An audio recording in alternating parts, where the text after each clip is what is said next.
Bonjour et bienvenue. Le post du jour s'intitule Astuces pour se débrouiller en français, partie 1. Il est de niveau A2, B1, B2, C1. Astuces pour se débrouiller en français, partie 1. Objectif du post. Trouver des solutions simples et pratiques pour surmonter les obstacles. Petit 1, introduction. Aujourd'hui, nous allons explorer une compétence essentielle pour toute personne apprenant le français. La capacité à contourner les difficultés. L'objectif n'est pas de connaître toutes les règles par cœur, mais d'avoir des outils, des astuces pour savoir s'exprimer avec aisance et confiance, même en cas de doute. Petit 2. Astuce numéro 1, la simplification grammaticale. Parfois, la conjugaison d'un verbe ou l'accord d'un participe passé peut sembler insurmontable. Dans ce cas, n'hésitez pas à simplifier votre phrase. Exemple, au lieu d'écrire « les documents que j'avais préparés ont été perdus », essayez « j'ai préparé les documents, mais ils se sont perdus ». Il y a toujours plusieurs manières de dire des choses, l'important est de transmettre votre message clairement. Petit 3, astuce numéro 2, le remplacement lexical. Vous cherchez un mot, mais il vous échappe. Pas de panique, utilisez un synonyme, une périphrase ou une expression plus simple.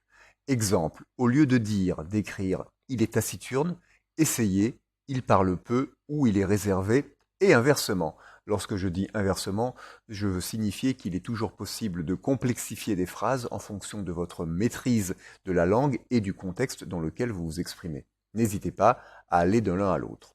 Le français est riche en vocabulaire, alors profitez-en pour explorer différentes options, celle où vous êtes plus à l'aise et parfaite. Petit 4, astuce numéro 3, la reformulation syntaxique. Parfois, la structure d'une phrase peut poser problème. Dans ce cas, n'hésitez pas à la reformuler.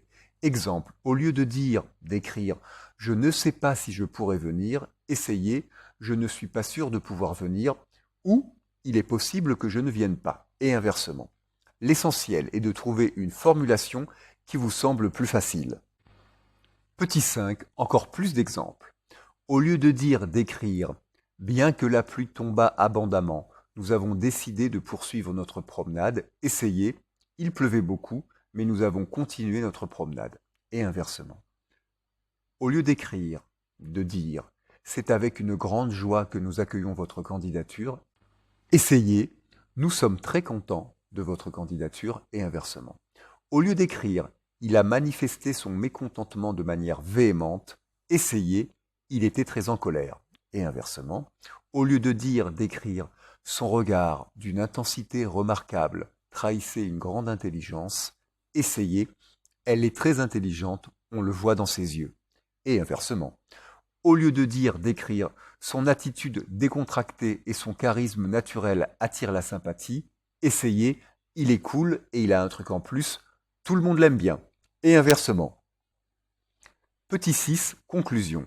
N'oubliez pas que la communication prime sur la perfection grammaticale. L'art de contourner les difficultés est une compétence précieuse qui vous permettra de vous exprimer avec plus de fluidité et de confiance. Alors, n'ayez pas peur de simplifier, de remplacer, de reformuler. Le français est une langue vivante et la flexibilité est votre meilleur allié. Pratiquez, pratiquez et pratiquez encore ces astuces à l'oral comme à l'écrit. Il s'agit de techniques de dépannage, mais l'apprentissage du vocabulaire et de la grammaire sont fondamentaux pour une maîtrise de la langue française. C'est tout pour aujourd'hui. N'hésitez pas à me contacter pour plus de renseignements ou des cours particuliers. Merci d'avoir regardé cette vidéo. Bonne journée, à bientôt. Crédit pour ce post, un grand merci à Google, Gemini et moi-même. Au revoir et à bientôt.